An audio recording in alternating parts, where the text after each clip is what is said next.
videonya Guru Gembul yang mengatakan demikian, bahwa siapapun yang bertakwa kepada Allah maka dia adalah ulama. Nah ini mohon maaf ini kalau ada yang kenal dengan Guru Gembul, saya tidak setuju dengan statement beliau yang berkaitan dengan masalah definisi ulama ini. Assalamualaikum warahmatullahi wabarakatuh.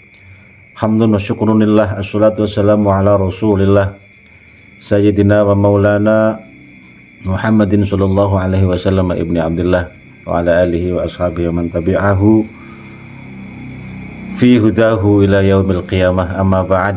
Alhamdulillahi rabbil alamin. Pada malam hari ini saya teringat dawuhnya Kanjeng Nabi Muhammad sallallahu alaihi wasallam, kalau tidak salah, man shalla alayya sholatan wahidatan shalla alaihillahu asyran. Siapa yang berselawat kepadaku satu kali, maka Allah akan berselawat kepadanya sebanyak 10 kali. Ketika melihat hadis ini, banyak yang beranggapan bahwa satu sholawat untuk mendapatkan 10 sholawat dari Allah subhanahu wa ta'ala. Itu tidak salah menurut saya, tetapi akan lebih baik ketika kita melihat hadis tersebut, kita mengartikan bahwa betapa besar cintanya Kanjeng Nabi Muhammad Shallallahu Alaihi Wasallam terhadap umatnya, betapa besar cintanya Allah Subhanahu Wa Taala terhadap umat Kanjeng Nabi Muhammad Shallallahu Alaihi Wasallam, sehingga siapapun yang bersalawat kepada nabinya akan mendapatkan 10 kali lipat dari apa yang telah dia lakukan. Bukan sekedar membaca salawat untuk mendapatkan balasan, bukan, tetapi ini merupakan sebuah ungkapan cinta dari Rasulullah Muhammad Shallallahu Alaihi Wasallam dan dari Allah Subhanahu Wa Taala terhadap umat Kanjeng Nabi Muhammad Shallallahu Alaihi Wasallam. Begitu Mbak, Ibu, Mas, saudara semuanya. Sehingga dalam hal ini saya menyimpulkan bahwa hakikatnya semua manusia, siapapun dia, yang penting punya iman dan takwa adalah waliullah, bukan main-main. Mungkin dulu kita juga tidak salah ya mendengarkan beberapa ulama kita menyematkan kalimat waliullah atau sebuah pangkat waliullah itu khusus untuk mereka-mereka yang benar-benar telah teruji keimanannya, telah teruji akhlaknya, telah teruji keilmuannya, telah teruji amal baiknya, dan telah terbukti beliau-beliau ini adalah manusia-manusia pilihan Allah, sehingga mereka sajalah yang pantas menyandang predikat ataupun menyandang istilah waliullah. Sehingga orang-orang seperti saya, panjenengan semuanya itu yang ibadahnya masih kacau, itu tidak akan pernah mungkin berani mengatakan sebagai kekasih Allah. Itu dulu, tapi untuk saat ini saya kira ada pergeseran yang saya kira penting juga, karena perasaan kita sebagai manusia yang ibadahnya masih kacau, ilmunya masih kacau, akhlaknya masih kacau, perasaan tidak pantas menyandang sebagai kekasih Allah itu justru tidak merubah perilaku kita menjadi lebih baik. Itu pesimisme yang harus dirubah. Karena ini juga ada dalilnya bahwa di dalam Al-Quran Allah Subhanahu Wa Taala berfirman, di mana firman ini kemarin juga pernah saya sampaikan bahwa banyak yang mengartikan orang-orang yang menjadi kekasih Allah itu tidak pernah merasa khauf dan merasa huzn, tidak pernah merasa takut dan tidak pernah merasa susah. Mereka lah para wali, sehingga selain mereka, selain para wali itu, seperti kita itu ya selalu susah dan selalu ketakutan. Padahal apabila dilihat ayat tersebut setelah ayat ala inna awliya Allahi la khaufun alaihim walahum yahzanun, itu ada terusannya. Apa terusannya? Alladzina amanu wa kanu yattaqun. Sehingga ayat ini mengatakan bahwa ingat, para kekasih Allah itu tidak pernah merasa khauf, tidak pernah merasa huzn ataupun susah. Siapa para wali Allah itu? Alladzina amanu, orang-orang yang punya iman. Alladzina amanu wa kanu yattaqun, dan orang-orang yang memiliki takwa. Sehingga siapapun yang memiliki takwa, ini kesimpulan saya ya, mohon maaf, Siapapun manusia yang memiliki iman dan memiliki takwa, dia seharusnya sudah merasa sebagai waliullah. Bukan hanya saya saja, semuanya. Yang penting di dalam hatinya ada takwa dan ada iman. Ada iman kemudian dia bertakwa. Dia adalah kekasih Allah. Di mana hal ini seharusnya orang yang punya iman dan punya takwa walaupun secuil seperti saya itu tidak seharusnya lama ketika susah, lama ketika takut, karena ada Allah Subhanahu wa ta'ala. Begitu. Akan tetapi mungkin ada yang punya perasaan bahwa dengan mengatakan bahwa semua manusia yang penting punya iman dan takwa adalah waliullah akan menggeser derajat tinggi yang telah disandang oleh para wali-wali besar itu. Tidak. Saya yakin para waliullah yang besar-besar seperti Syekh Abdul Qadir Al-Jilani, seperti Wali Songo lah yang ada di Indonesia yang sering diziarahi makamnya itu, tidak akan pernah cemburu ataupun iri ketika ada manusia yang lain yang lebih dekat dengan Allah Subhanahu wa taala. Itu yang pertama yang harus digarisbawahi. Walaupun ada cerita-cerita wali satu dengan wali yang lainnya saingan gitu, saingan posisi dengan Allah, itu saya kira perlu dipertanyakan itu yang memberikan cerita tersebut. Para ulama berdakwah itu tujuannya juga untuk menyadarkan manusia agar manusia itu dekat dengan Allah Subhanahu wa ta'ala. Kemudian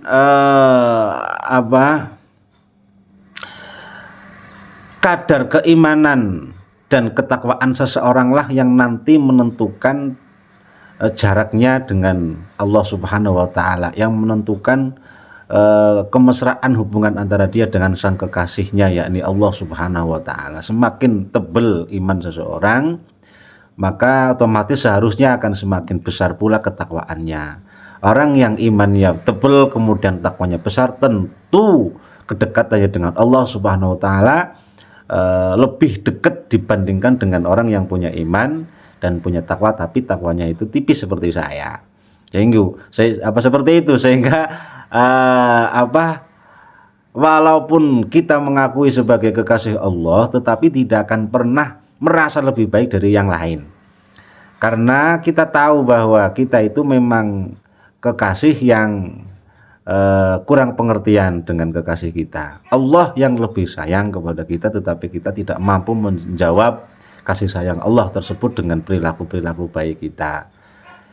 Kita tahu bahwa Allah itu lebih sayang kepada kita daripada kita sayang terhadap diri kita sendiri, sehingga hal itu yang menyebabkan jarak kita bukannya semakin dekat dengan sang kekasih, malah semakin jauh, yang hal ini mengakibatkan kita tidak mampu membaca keramat-keramat yang diberikan oleh Allah terhadap diri kita.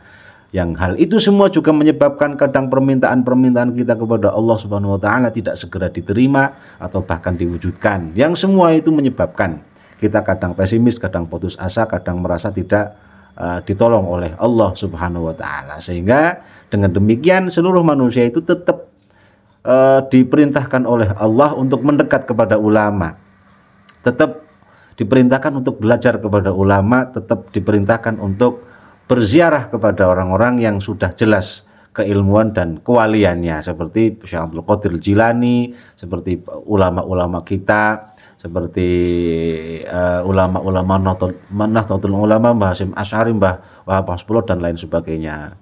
Itu juga ada dalilnya apa? Syahidallahu annahu la ilaha illa huwa wal malaikatu wa ulul ilmi qa'iman bil qisd. Saya di depan bilang bahwa sifat kewalian yang disandang oleh manusia itu ada syaratnya adalah iman dan takwa, tetapi iman dan takwa itu tergantung sekali dengan yang namanya ilmu. Demikian bukti dalam firman yang tadi saya bacakan, yang artinya bahwa syahidallahu annahu la ilaha illa huwa, yang bisa benar-benar bersaksi bahwa tidak ada Tuhan selain Allah, ya Allah sendiri. Yang paling bisa bersaksi, yang paling paham tentang bahwa tidak ada Tuhan selain Allah, ya Allah sendiri, bukan yang lain. Kemudian siapa lagi? Wal malaika. Kemudian setelah Allah adalah para malaikat. Malaikatlah yang mampu menyaksikan bahwa tidak ada Tuhan selain Allah, karena malaikat itu tidak pernah bermaksiat, berbeda dengan manusia, sehingga syahadahnya ataupun kesaksiannya bahwa tidak ada Tuhan selain Allah itu lebih tinggi daripada manusia. Kemudian siapa setelah Allah? Malaikat, wa ulul ilmi, orang-orang yang memiliki ilmu. Nah, orang-orang yang memiliki ilmu inilah yang tingkat syahadahnya, tingkat keimanannya, tingkat kesaksiannya bahwa tidak ada Tuhan selain Allah itu lebih tinggi daripada yang bukan ulama. Sehingga dengan demikian di dalam ayat yang lain Allah berfirman, wa may yattaqillaha yaj'al lahu makhraja. Siapa yang bertakwa, Allah akan memberikan solusi dalam seluruh hidupnya, dalam seluruh permasalahan hidupnya.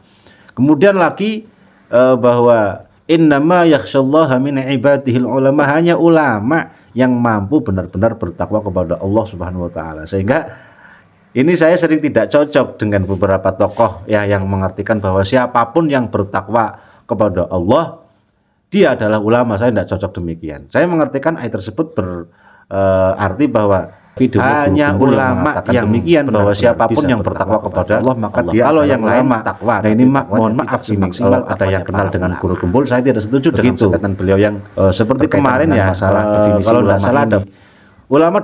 Definisinya apa? Ulama adalah mereka yang memiliki ilmu banyak, memiliki informasi tentang la ilaha illallah yang banyak, informasi tersebut dan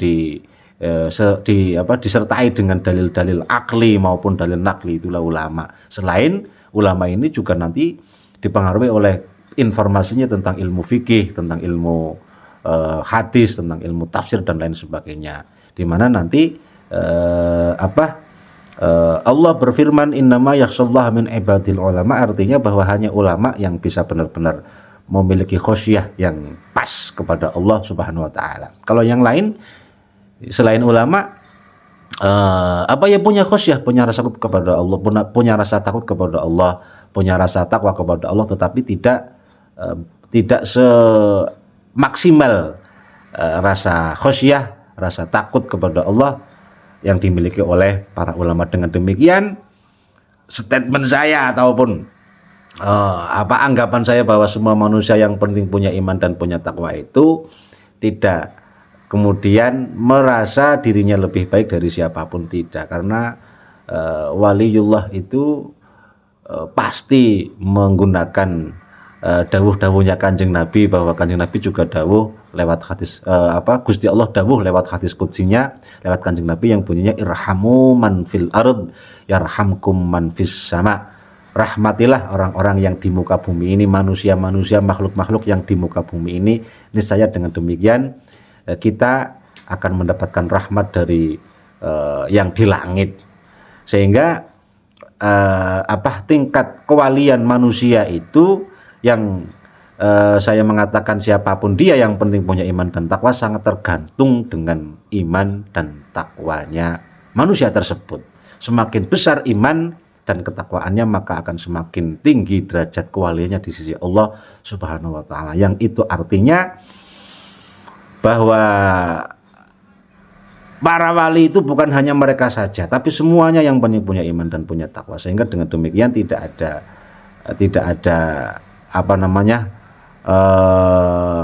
hinaan dari orang-orang yang merasa menjadi wali kepada manusia-manusia yang masih jelek seperti saya. Tidak ada dengan demikian. Kemudian tidak ada seorang wali itu iri dengan kewalian seseorang, itu tidak ada. Karena wali itu saya kira akan sibuk dengan kedekatan dia dengan Allah Subhanahu wa taala, sibuk sendiri-sendiri. Misalkan ada manusia yang lain yang kewaliannya lebih tinggi, ya silahkan. Mungkin kalau iri ya iri karena ghibthah, karena dia ingin lebih dekat lagi dengan dia, bukan iri seperti kita. Kita kalau iri kan inginnya kita yang punya nikmat orang lain tidak. Nah, ini yang sering dirasakan oleh kita. Kemudian lagi perasaan ataupun anggapan bahwa siapapun itu yang penting punya iman dan takwa adalah waliullah, itu harapan saya akan menjadi sebuah benteng yang tebal bagi siapapun dalam beraktivitas, khususnya untuk anak-anak muda ini. Ingat betul bahwa jenengan niku, kita semua walaupun masih banyak dosa tetap kekasih Allah, tetap manusia yang sangat besar di dalam diri kita, ada sebuah kasih sayang yang sangat besar terhadap diri kita, yakni kasih sayang Allah Subhanahu wa Ta'ala. Sehingga apabila kita merasa punya hubungan khusus dengan Allah, yang hubungan itu dinamakan waliyullah, itu kita akan memperbaiki, harapannya akan memperbaiki hubungan tersebut. Kita disuruh apel tiap hari 5 kali kan, zuhur, ngasar, maghrib, isya, subuh. Kita ngapelnya on time, rajin, tidak pernah absen. Nah itu nanti yang akan menuntun kita, akan membimbing kita agar hubungan kita dengan Allah akan semakin baik. Setelah kita bisa apel 1 hari 5 kali tidak pernah absen, kualitas apel kita juga akan terus dibenahi.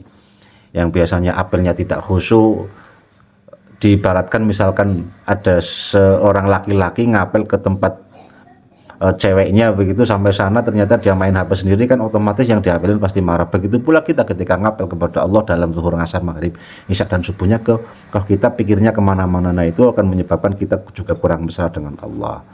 Setelah apel 1 hari 5 kali, agar hubungan kita semakin dekat dengan Allah, tambahilah dengan tahajudnya, mungkin dengan baca Qur'annya, dengan ngaji dan lain sebagainya. Wa minal laili fatahajjat bihi nafilatan laka asa ayyab'atsaka rabbuka maqaman mahmuda. Itu dawuhnya Allah terhadap manusia. Kalau malam, walaupun berat, bangunlah untuk sholat tahajud.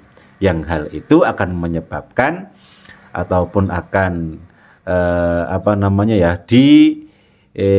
diiming-imingi, ataupun apa bahasanya ya, diiming-imingi itu akan mendapatkan sesuatu dari Allah, yaitu asa ayyab'atsaka rabbuka maqaman mahmuda. Insyaallah dengan kita melakukan hal itu, sholat tahajud kalau malam, kita akan diberi maqamun mahmud, tempat ataupun posisi yang terpuji.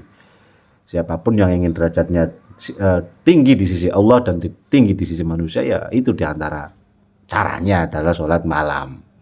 Nah itu maksud saya, bahwa setiap manusia adalah waliullah, tidak menggeser kewalian-kewalian orang-orang besar, tidak merasa bahwa hanya saya yang pantas menjadi saya adalah waliullah sehingga harus dihormati dan seterusnya. Itu tidak. Saya mengatakan bahwa semua manusia adalah waliullah, artinya bahwa anggapan kita bukan wali karena tawaduk ternyata tidak membawa dampak positif. Seharusnya mungkin saat ini harus digeser, bahwa tawaduk itu lepaskan dulu, kemudian kita pasang bahwa kita adalah sang kekasih Allah Subhanahu wa Ta'ala. Hanya saja kekasih yang tidak bisa maksimal dalam menjawab I love you too terhadap Allah Subhanahu wa Ta'ala, sehingga hal itu menyebabkan kita dituntut untuk terus belajar, dituntut untuk terus berlatih dalam menahan hawa nafsu, dituntut untuk berlatih terus dalam melaksanakan sholat agar khusyuk dan seterusnya. Demikian saudara-saudara, itu maksud saya dalam anggapan bahwa semua manusia adalah waliullah Subhanahu wa Ta'ala, yang penting dia punya iman dan takwa. Begitu, mudah-mudahan ada manfaatnya dan berkenan. Apabila kurang berkenan, silahkan tulis komen di bawah. Kalau bisa nanti saya jawab, kalau enggak ya karena enggak bisa ya nanti saya biarkan. Begitu ya. Sekian, assalamualaikum warahmatullahi wabarakatuh.